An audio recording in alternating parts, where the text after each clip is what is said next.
आपको दे रखा है 10 और 250 के बीच में 4 के कितने गुणज। तो मैंने कल बताया था भाज्य आ जाए, विभाज्य आ जाए, या फिर गुणज आ जाए, या फिर गुणज आ जाए, बात एक ही है। इसका कहने का मतलब यह है, इसका कहने का मतलब यह है इसका कहने का मतलब यह है कि जो ये बीच में जो संख्याएं आएंगी 10 से लेकर 250 के बीच में जो भी संख्याएं आएंगी वो 4 से भाज्य होगी कि नहीं होगी, मतलब पूरा पूरा 4 का भाग जाएगा नहीं जाएगा, ये आपको चेक करना है। तो सबसे पहले 10 से लेकर 250 के बीच में 4 के गुणज देखना है, ठीक है। तो देखो यहाँ पे हम इसको आगे हल करते हैं, इसका सॉल्यूशन देखते हैं। सॉल्यूशन की ये बात करें अपन, देखो सबसे पहले देखो यहाँ पे अपने को समांतर श्रेणी निकालनी है। वो कैसे निकालेंगे, यहाँ पे 10 से लेकर 250 के बीच में संख्याएं देख लीजिए कि 4 से विभाज्य कौन कौन सी होगी। सबसे पहले देखो 10 4 से विभाज्य नहीं होता, फिर इसके बाद में देखो 11 11 4 से विभाज्य नहीं होता। पहली संख्या होती है 12 जो कि पूरा पूरा 4 से भागे जाता है। तो सबसे पहली संख्या कौन सी होगी, अतः लिख सकते हो 4 से गुणज सबसे छोटी संख्या, सबसे छोटी संख्या 4 से गुणज सबसे छोटी संख्या कितनी मिली आपको, 12। कितनी मिली, 12। 4 से गुणज ऐसे कैसे आएगा, यहाँ पे सबसे छोटी कितनी क्या आएगा, बड़ी संख्या। और बड़ी संख्या कहां से कहां तक देखनी है आपको, इस 10 से लेकर 250 के बीच में। देखो 4 से गुणज 4 भी होती है, लेकिन यहाँ पे संख्या कहां से कहां तक दे रखी है, 10 से लेकर 250 तक, ठीक है। तो अपन देखो यहाँ पे चेक करते हैं कि 250 जो है उसमें 4 का भाग जाता है, नहीं जाता। यहाँ से 24 को चौको 24 को चौको ये 24 हो गया। यहाँ पे घटाओ कितना बचेगा, 1 मेरी 0। फिर देखो 4 2 8, ये कितना बचा, यहाँ पे 8 घटाओ कितना बचा, 2। शेष पर 2 8। अब देखो मैंने एक ट्रिक बताई थी आपको कि ये जो राशि है इसमें से 2 घटा दोगे आप तो कितना बचेगा, 248। फिर 248 होगा किससे भाज्य होगा, 4 से भाज्य होगा। 4 से गण कितना होता है, 24। कितना बचा, शेष पर 0। फिर आगे वाला अंक मतलब 8 4 2 कितना आ गया, 12। तो कुल मिला के सबसे बड़ी संख्या होगी वो 4 से गुणा होगी, कितनी होगी, 248, ठीक है। अब देखो यहाँ से अपन इसको हल करते हैं आगे। अब यहाँ से समांतर श्रेणी निकाल सकते हो, तो समांतर श्रेणी कैसे निकालोगे, वो देखो। तब समांतर श्रेणी क्या हो जाएगी, समांतर श्रेणी देख बताओ 12, ठीक है। और इसकी इससे भाज्य है 4 से, तो 12 में 4 और जोड़ दो 16। फिर उसके बाद में 20, लास्ट में करके कितना रहेगा, 248, ठीक है। अब यहाँ से आप लोग बता सकते हो प्रथम पद कितना है, सार्वंतर निकाल सकते हो। और एन का मान आपको दे रखा है, मान किससे निकालना है, एन का। कितने पद होंगे, 10 से लेकर 250 के बीच में कितने पद होंगे, वो 4 से भाज्य होंगे या विभाज्य होंगे या गुणज होंगे। तो आपको पता चल जाएगा किसका मान निकालना पड़ेगा, एन का मान, ठीक है। अब देखो यहाँ पे प्रथम पद ए इक्वेशन, प्रथम पद देखो कितना आएगा। यहाँ से मैंने आपको बताया था इसको a1 मानो, इसको a2 मानो, इसको a3, और ये कौन सा पद होता है, an का पद, ठीक है। यहाँ से देखो प्रथम पद a होता है वो किसके बराबर होता है, a1 के बराबर। मान कितना जाएगा, ठीक है। अब यहाँ से देखेंगे सार्वंतर d कैसे निकालते हैं अपन, सार्वंतर d कैसे निकालते हैं, a2 माइनस a1 और a3 माइनस a1, ठीक है। अब देखो यहाँ से a2 का मान कितना है, 16 माइनस, देखो यहाँ से a2 का मान कितना है, 16, a1 का मान कितना है, 12, तो मान कितना जाएगा, 4 आ जाएगा। यहाँ से देखो a3 का मान कितना है, 20 माइनस a2 का मान कितना है, 16, मान कितना जाएगा। और साथ ही में an का मान कितना दे रखा आपको, 248। nवां पद ज्ञात करने का सूत्र क्या होता है, पता है, nवां पद ज्ञात करने का सूत्र क्या होता है, an equals to a plus n minus 1 गुणा, ठीक है। यहाँ पे वैल्यूज पुटअप करते हैं अपन, तो वैल्यू देखो यहाँ से n की वैल्यू कितनी है, 248 बराबर a का मान कितना है, यहाँ से देख के बताओ 12। n का मान आपको निकालना है, ऐसे कैसे, n की जगह n माइनस 1 की जगह 1, और d का मान कितना आपके पास में 4, ठीक है। यहाँ से आपके पास में समीकरण बन गया। इस समीकरण को हल करते हैं अपन, देखो 248 बराबर 12 का भाग प्लस का चिन्ह। देखो 4 को n से गुणा करेंगे 4n और 4 को 1 से गुणा करेंगे 4। अब देखो अचर पद एक तरफ जोड़ लेते हैं, चर सहित राशि एक तरफ जोड़ देते हैं। देखो 4 में से कितना, सॉरी 12 में से कितना घटाएंगे 4, क्योंकि ये राशि घटेगी इसमें है माइनस में, कितना बच जाएगा 8 प्लस 4n और इधर कितना आ जाएगा 248। अब देखो यहाँ से मान किसका निकालना है, n का मान निकालना है। तो इस 4n को मैं इधर लेके आता हूँ तो माइनस का कितना हो जाएगा 4n बराबर, ठीक है। यहाँ पे देखो कितना है 8, माइनस का चिन्ह, क्या माइनस का चिन्ह क्यों आया, देखो ये वाली राशि इधर पॉजिटिव है, इधर जाएगी तो नेगेटिव, कितना आ जाएगा 248, ठीक है। अब देखो यहाँ से अपन बताते हैं, तो देखो ये राशि पॉजिटिव है और ये क्या है नेगेटिव, तो देखो 8 प्लस का है और 248 माइनस का है, तो कितना बचेगा माइनस का 240, ठीक है। माइनस से माइनस कटेगा, क्या बचा 4n बराबर 240। मान किसका निकालना है, n का निकालना है, तो 240 बटा कितना जाएगा, तो यहाँ से भाग देते हैं, कितना आ जाएगा 4 6 24 6 और 0, तो n का मान कितना आ गया 60, ठीक है।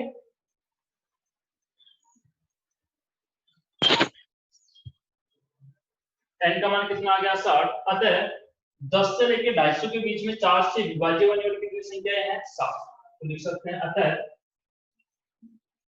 10 से 250 के बीच में 4 से भाज्य होने वाली संख्याएं, भाज्य होने वाली संख्याएं कितनी है 60, या ये भी लिख सकते हो, यहाँ पे भाज्य की जगह लिख सकते हो गुणज, ठीक है, 4 की गुणज, ठीक है, ये गुणज भी लिख सकते हो, एक ही गुणज, ठीक है। उतारो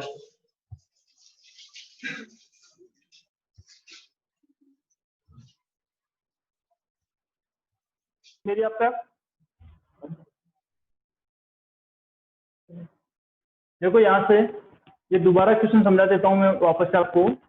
10 और 250 के बीच में 4 के कितने गुणज हैं, तो पहली बात मैंने कहा कि भाज्य और विभाज्य की जब बात करेगा तो इसका मतलब यह है कि इन राशियों के अंदर 10 से लेकर 250 के बीच में आपको संख्याएं देखनी है कि 4 का भाग पूरे पूरा कौन सी राशि में जा रहा है, ठीक है। तो मैंने देखो यहाँ पे 4 की गुणज की सबसे छोटी संख्या, गुणज की बात कर रहा हूँ, सबसे छोटी संख्या देखो 10 में 4 का भाग नहीं जाता, 11 में भी 4 का भाग नहीं जाता, तो अपन क्या,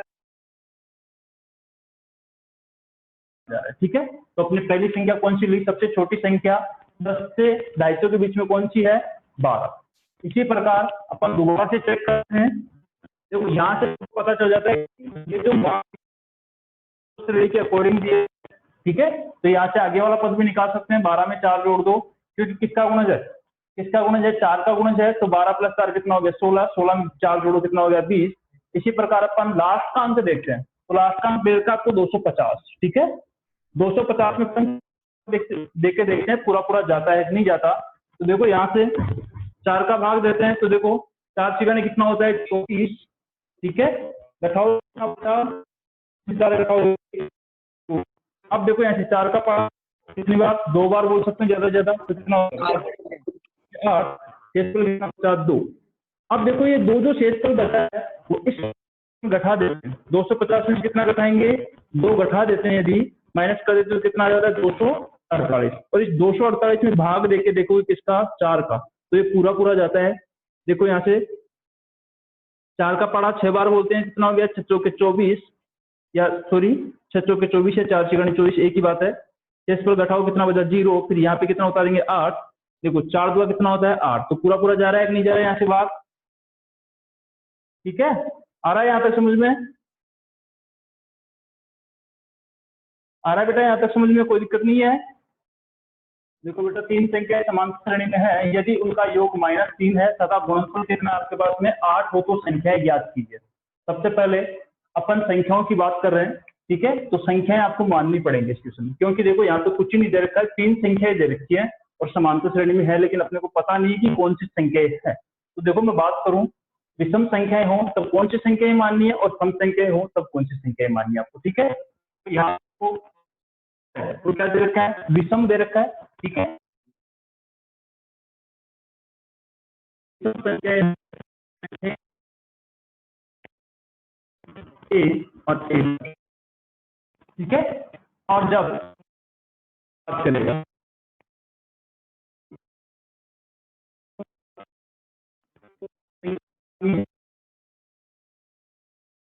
ए माइनस ए प्लस बी प्लस ए प्लस, जब आपको कह दे कि 3 संख्याएं हो, 5 संख्याएं हो, 7 संख्याएं हो, ठीक है, तो विषम संख्याएं आपको मानिए ए माइनस बी ए प्लस बी। अब देखो 3 संख्याएं दे रखी हैं तो अपन ने क्या मान लिया, ए माइनस बी ए प्लस बी। यदि आपको कह देता है कि 5 संख्याएं हैं और समांतर श्रेणी में है तो क्या मानते हैं आप लोग? देखो भी कैसे मानते हैं अपन, इनमें देखो प्रथम पद तो होता है आपका क्या, प्रथम पद जो है वो तो होना चाहिए ए, और सार्वंत्र क्या होना चाहिए आपका डी। क्या होना चाहिए, सार्वंत्र होना चाहिए आपका डी। सम संख्याओं की बात करें तो होना चाहिए आपका पद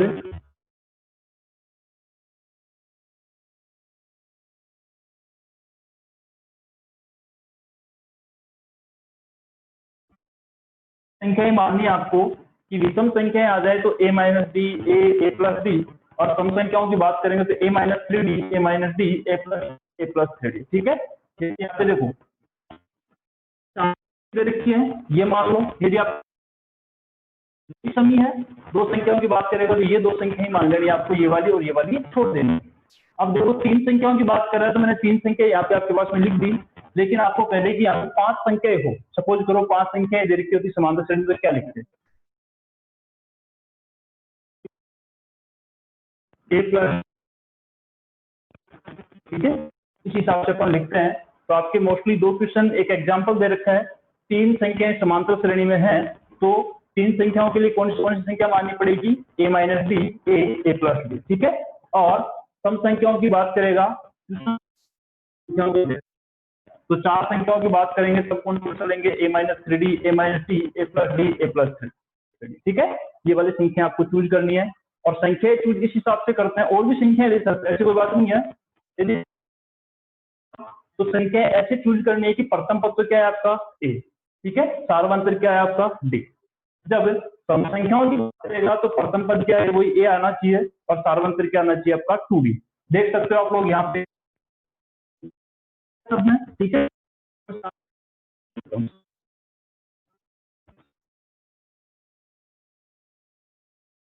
ठीक है, इसका डी आना चाहिए, ए वन ए माइनस का चिन्ह ए वन, ठीक है, यहाँ से ए का ए है, माइनस का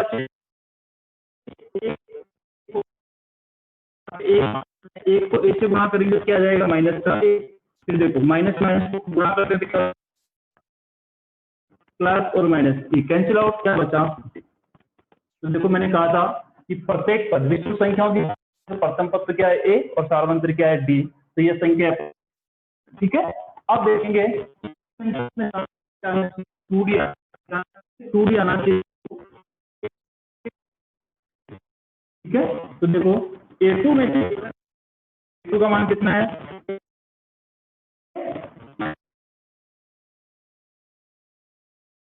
ठीक है। तो देखो इसको ओपन करते हैं, a माइनस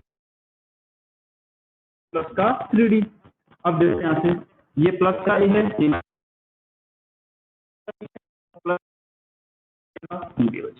ठीक है। आप ये संख्या याद रख सकते हो। जब विषम संख्याओं की बात करेंगे तो A minus D A plus D, और सम संख्याओं की बात करेंगे तो A minus 3d A minus D A plus D और ए प्लस 3d। ऐसे नहीं कि सम संख्याओं में, ध्यान रखना है 3 संख्याएं मान रहा है विषम तो ये वाली संख्या लेनी है, 5 मान रहा है तो ये वाली लेनी है, और सम संख्याओं की बात कर रहा है 2 संख्या लेनी है तो ये वाली ले सकते हैं, 4 की बात करेगा तो ये सारी लेंगे, ठीक है। अब देखिए यहाँ से क्वेश्चन,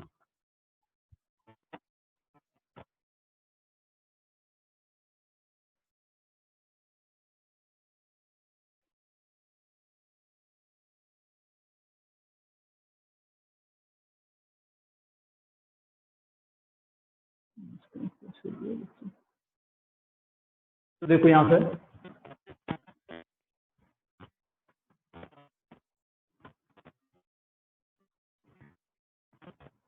अभी मैंने बताया इसका सॉल्यूशन 3 संख्याओं की, 3 विषम संख्या लिख लो यहाँ पे, माना 3 विषम संख्या है। तो 3 विषम संख्याएं कौन-कौन सी मानोगे आपको? बी, ए, ठीक है। विषम संख्याओं की बात करेंगे तो यही वाली संख्या चूज करेंगे। 2 संख्याएं आपको मैंने बताई है, ये 2 संख्याएं याद रख लो, ज्यादा डीपली जाना नहीं आपको, ठीक है। अब देखो यहाँ से माना 3 विषम संख्या ए minus D, A plus D, ठीक है। अब देखो आगे शर्त दे रखी है, इन संख्याओं का योग कितना है? माइनस का 3। तो देखो पहली कौन सी शर्त है?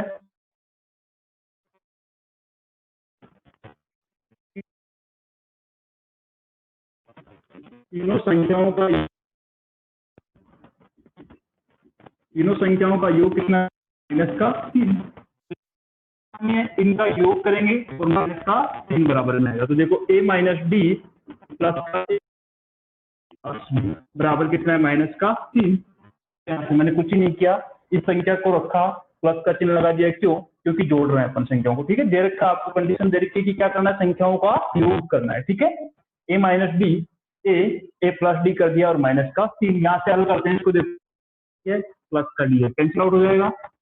a तीनों चर राशियां और सेम चर राशियां तो क्या हो जाएगा? 3।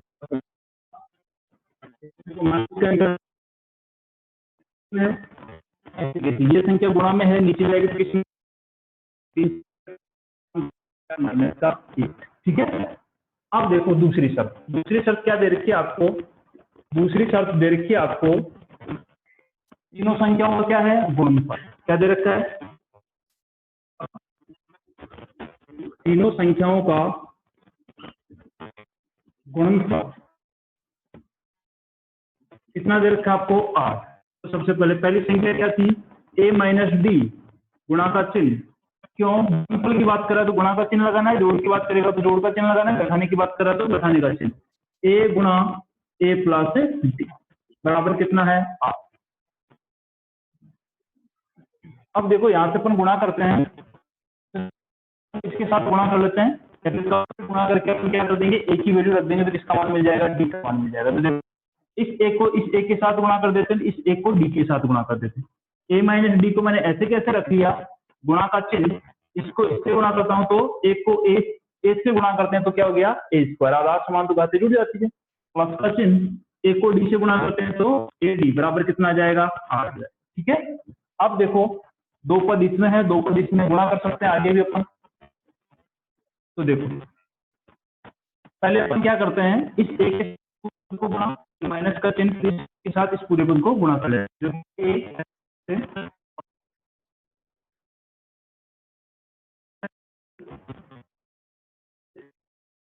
प्लस ठीक है।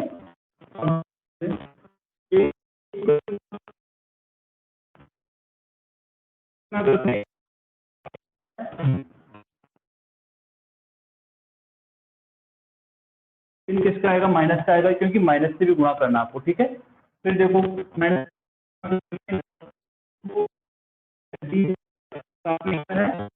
ठीक है।